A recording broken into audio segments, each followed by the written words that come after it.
실학의 문을 연 반개 유형원 송이요. 새로운 조선 경세치용으로 제시하다.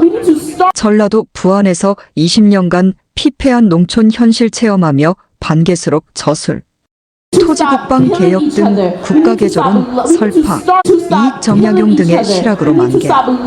유형원의 부안 시기 제자인 김석영의 후손 김종일 부안중앙농협 이사가 반개서당의 내력을 설명하고 있다. 사진 송이요. 당의 관내 하남과 명예 산서섬서 같은 지명은 반드시 산천으로 이름을 삼았다. 우리나라 각도는 고을로 이름을 지어 자주 변경됐다. 마땅히 산천과 지형을 위주로 삼아야 할 것이다. 황해도는 관내, 충청도는 한남, 전라도는 호남, 경상도는 영남, 강원도는 영동, 함경도는 영북, 평안도는 관서라 할 것이다. 1670년 현종 10일 조선개혁 지침서 반개수록에 나오는 내용이다. 임진병자 양난 뒤 반개 유형원 1622만 1673 선생은 근거지 서울을 떠나 전북 부안군 보안면 우동리우 반동로 옮겨 19년에 걸쳐 제도 개혁 등 이른바 경세치용 세상을 다스리는데 실질적인 이익을 줄 수 있는 학문을 담은 13권짜리 책을 저술했다. 행정구역 명칭 관련은 반개수록 권일 9년제에 나온다. 반개의 사상은 이후 성우 이익, 수남 안정복, 다산정약용 등으로 이어지며 실학으로 꽃을 피운다. 7월 12일 반개가 51년 생애 중 마지막 20년을 보낸 우반동 등 부안 일대를 답사했다. 선생의 부안 시절 제자인 담계 김석영의 후손인 김종일 부안중앙농협 이사가 길을 안내했다. 문화관광해설사도 동행했다. 먼저 찾은 곳은 선생이 후학을 가르친 반개서당이었다. 변산의 가파른 해발 130m 달기봉 중턱에 서당이 모습을 드러냈다. 선생이 팠다는 오른쪽 우물에는 물이 가득했다. 이 우물은 지금까지 마른 적이 없다고 한다. 선생은 지경이 고요해 샘은 늘 살아있다고 노래했다. 서당 돌담 위에 올라서자 산 아래로 우반동 너른 들판과 바다가 어렴풋하다. 들판 뒤로 냇물이 보이죠. 반개입니다. 선생의 아우도 여기서 붙여졌다고 하죠. 한때 번성했다는 줄포만도 눈에 들어왔다. 서당 앞에는 반개정을 새로 지었다. 외침 서륙 위에 준마 기르고 훈련. 서당에서 내려왔다. 주차장에서 200m쯤 떨어진 풀밭에 반개 유형원 선생 유적비가 세워져 있다. 이곳은 반개가 우반동으로 들어와 가족들과 거처하던 집이 있던 자리다. 반개유고 반개선생 언행록에는 정착 당시가 묘사돼 있다. 가소를 거느리고 남쪽으로 내려가 마침내 복례산 변산 반곡으로 들어갔다. 계곡 중간에 평평한 땅이 펼쳐져 있고 냇물 하나가 흐르고 있었으며 복사꽃이 길 가득히 피어 있고 소나무와 회나무가 하늘을 덮었다. 공은 이곳에 몇 칸 남짓 초가를 짓고 집 뒤에는 큰 대나무 1000그루를 가꿨다. 실ong에는 고금의 전적 만여 권을 비치해뒀다. 산이 깊고 땅은 외저 삼박 소식은 들려오지 않았다. 선생은 이 초당에서 반개수록을 집필했다. 1991년 겨울까지 초가 담장 일부와 주춧돌, 대나무숲 등이 남아 있었는데 이듬해 경지정리 때 논으로 변했고 고택 뒤 대나무 숲은 개간돼 사라졌다고 한다. 유적비도 마을 입구에서 지금의 자리로 옮겨졌다. 유적비 가까운 곳에 반개가 팠다는 큰 우물이 남아 있었다. 동행한 최기철 문화관광해설사는 이런 규모 우물이면 120명 안팎이 거주할 수 있을 것으로 추정했다. 반개는 우반동에 우물 5곳을 팠다고 전해진다. 이곳 우반동에는 2m 높이 훈련장 돌기둥이 남아있다. 마을 논두렁길 한쪽이다. 김승대 전북도 학예연구관은 이 입석을 국방을 중시한 반개가 마을에서 군사훈련을 시킬 때 쓰던 유물 중 하나로 보고 있다. 반개 선생 연보 1662년 현종 3회 관련 내용이 나온다. 항상 외침을 서륙할 계책을 강구한 바 집에는 하루 300리를 달리는 준말을 길렀으며 활과 조총을 집안의 노복과 마을 사람들에게 가르쳐 한가로운 날을 택해 연습하곤 했다. 다들 솜씨가 볼만했는데 200여 명은 활의 묘와 수였다. 또 험한 요새 및 육지와 해로의 역참거리를 하나하나 기록했다. 이 무렵 중흥위략을 쓰기 시작했으나 책이 완성되기 전 돌아가셨다. 토지개혁이 국가개조의 출발점. 반개 유형원 초상화. 사진문화 유씨 하정공파 종중. 1654년 이사 직후다. 남방은 풍속이 귀신을 좋아해 음사가 많았다. 유형원이 거처하는 마을에도 음사가 3곳이나 있어 원근 남녀가 모여들어 구슬하고 빌었다. 그는 사람을 시켜 음사를 헐고 나무를 베어버렸다. 반개가 집에 있을 때 안팎이 소란스러웠으나 무당은 감히 문 안으로 들어오지 못했다. 지방 풍속을 바로잡은 것이다. 또 그는 변산의 높은 봉우리 작은 절에 들러 독서했는데 한 도승이 유불도에 대해 묻자 유가의 도가 큰 길이라면 불교와 도교는 작은 샛길이라고 답했다. 반개가 수록을 처음 쓴 것은 31세인 1652년. 부안으로 내려가기 1년 전이다. 연보와 묘비 등의 지필 동기가 나온다. 반개는 당대를 이렇게 진단했다. 고인은 법을 만들 때 도리로 일을 헤아렸기에 근본이간이에 행하기 쉬웠으나 후세엔 혼탁해 사리를 염두에 두고 법을 만들면서 백방으로 교묘해져 더욱 어지러워졌다. 이에 대해 수록에서 해법을 제시한다. 천하를 다스림의 공전, 토지를 국유화한 다음 농민 등 백성에게 공평하게 재분배과 공거, 인재 천거로 하지 않으면 구차할 따름이다. 공전이 시행되면 빈부가 저절로 고르게 되고 호구가 밝혀지며 분노가 정돈되는 것이라며 백성의 재산을 조절하는 것은 토지의 경계를 바르게 하는 데 있다고 했다. 부지런히 농사짓는 농민이 굶주리지 않는 토지 개혁이다. 그는 이 길을 자기 임무라 여기고 저수를 결심한다. 세상을 구하려는 선비의 비분관계 마음이다. 이듬해 선생은 부안현으로 들어가 빈곤에 허덕이고 과중한 세금에 시달리는 비참한 농촌 현실을 몸소 체험한다. 반개유고의 동진농장에서 배는 이를 감독하며 등의 시가 전한다. 귀촌을 통해 많은 폐단이 근본적으로 법과 제도의 잘못에서 비롯됐음을 깊이 깨닫고 개혁안을 구상한 것이다. 반개는 책 이름을 수록이라 붙였다. 세상의 주장을 내세우기보다 사사로이 생각한 바를 기록함으로써 고찰하려는 것이라며 겸손해했다. 그러나 수록은 규모와 항목이 전례가 없을 만큼 광대하면서 또 섬세했다.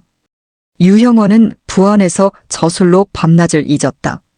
그는 마음에 묘하게 부합되는 것이 떠오르면 밤중에도 일어나 기록했다.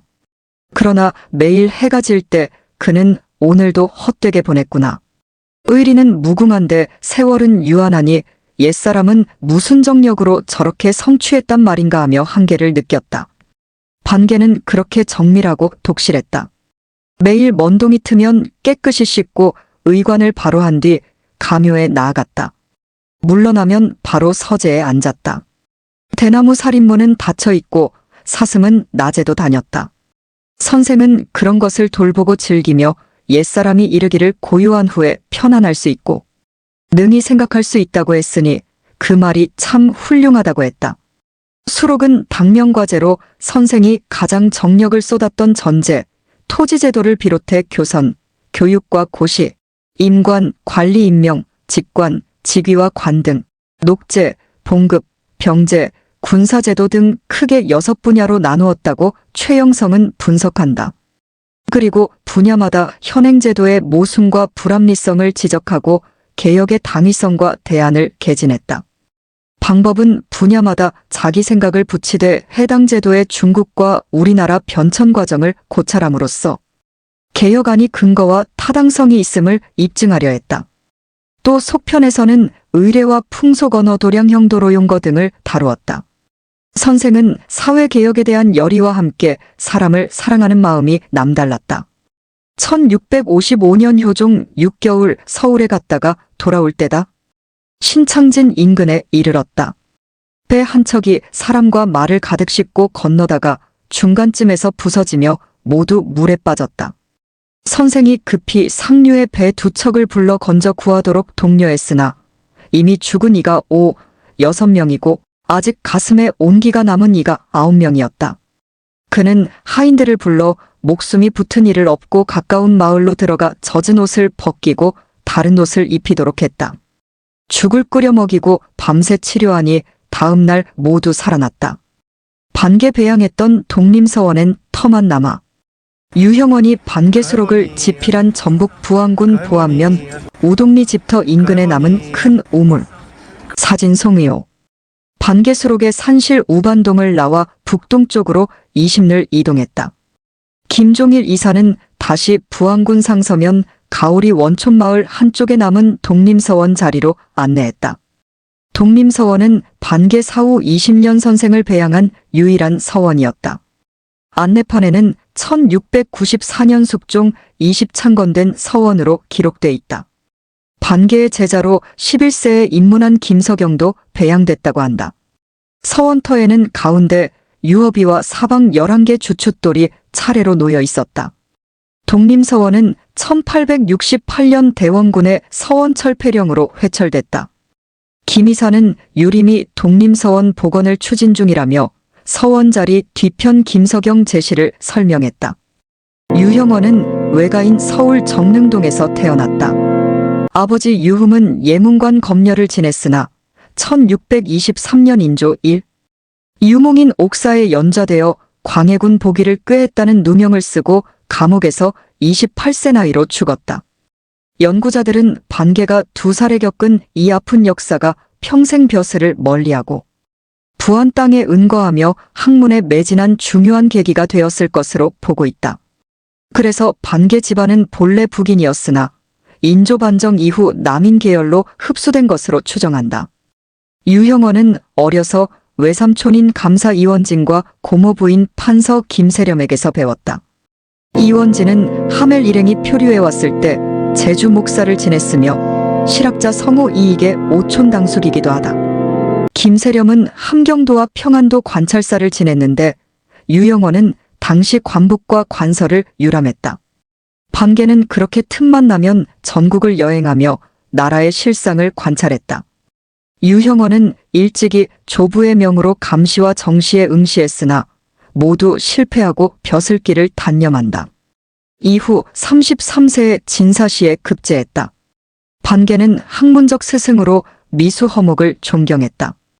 그는 44세에 외삼촌 장례를 마치고 경기도 연천으로 미수를 찾아가 배알했다. 형조정랑을 지낸 조부는 1612년 광해군 사조상의 사패지인 부안 우반동으로 내려가 농장을 일군다. 그리고 40년이 지나 반개는 조부상을 마치고 폐병을 얻은 뒤 우반동에 내려와 요양과 저수를 시작했다. 일대는 명승지 변산을 뒤로하고 아름다운 줄포만 바다를 마주하고 있었다. 반개는 시간이 나면 변산과 바다를 유람하며 시를 지었다. 반개수록 등 70여 상자 젖을 남겨 국립전주박물관이 보관하고 있는 전체 13권으로 이루어진 반개수록. 사진국립전주박물관. 유형원은 사후 반개수록 등 70여 상자에 이르는 저술 20여 종을 남겼다. 성리학을 다룬 이기총론 역사 분야. 동국사 강목졸의 지리서, 여지지, 병법, 무경사서초, 의문서, 정음진암 등이다. 그러나 반개수록을 제외한 저술은 책 이름만 남아있다. 1741년 영조 17승지 양득중은 반개수록의 가치를 영조에게 상소해 나라에서 간행하고 관료들에게 읽혀 국가 경영에 반영할 것을 처음으로 제기한다. 이에 영조는 5년 뒤 홍계이에게 명해 선생의 본전을 지어 올리게 했다. 홍계이는 수록 간행을 다시 청했다. 1770년 마침내 대구에서 최흥원이 교정을 거친 반개수록이 경상가명에서 출간돼 사고와 홍문관이 보관하게 된다. 유형원은 이렇게 사후 100년이 지나서야 알려졌고 반개수록도 평가를 받았다. 유형원은 서울에서 전라도 부안으로 들어가 피폐한 농민 현실을 체험하며 그것을 학문에 접목했다. 방법은 경전과 선현의 글을 깊이 연구한 뒤 이를 실제 현상과 연결지어 이해하는 새로운 길이었다. 여기서 임진병자 전란 이후 사회 현실을 직시하고 잘못된 법제를 전면 개혁하자는 국가개조론 반개수록이 나왔다. 그가 생각한 선비의 진정한 책무였다. 그 정신은 면면이 이어져 이후 실학사상의 뿌리가 됐다. 박스기사 조세 덜어주는 것이 백성 구휼 상책, 농민이 처한 현실에 입각한 반개의 구황책, 반개 유영원은 농민들과 함께한 체험을 바탕으로 흉년을 극복하는 구황책을 제시한다. 그는 관찰사 민유중에게 보낸 편지에서 이렇게 답한다. 구황은 예로부터 만족할 만한 방책이 없었다. 통상 재물을 나누어 주거나 조세를 가볍게 하거나 부역을 덜어주는 방법이 전부였다. 이 가운데 굳이 고른다면 조세를 가볍게 하고 부역을 덜어주는 일이 더 효과적이다. 대체로 백성에게 쌀 한 마를 구휼미로 주는 것이 납부해야 할 쌀 한 되를 덜어주는 것보다 못하다. 이어 그는 새로운 계책을 제시한다. 호남에는 제방이 유독 많다. 그중 벽골 제놀지왕 등제 등은 한동안 크게 유익했는데 이미 폐기된 지 오래다. 이들 제방을 수리해 복구하면 노령 이북 7, 8개 고을은 흉년이 드는 걱정거리가 없어지고 곡식을 나눠주면서 생기는 폐단도 사라질 수 있다. 그뿐이 아니다. 이처럼 백성에게 이로운 것은 물론 나라의 조세까지 거둘 수 있게 된다. 어찌 만세의 원대한 계책이 아니겠는가. 흉년이 들 때 백성에게 곡식을 나누어 주어 구황하고 제방을 보수하는 작업을 일으키면 일거양득이 될 것이다.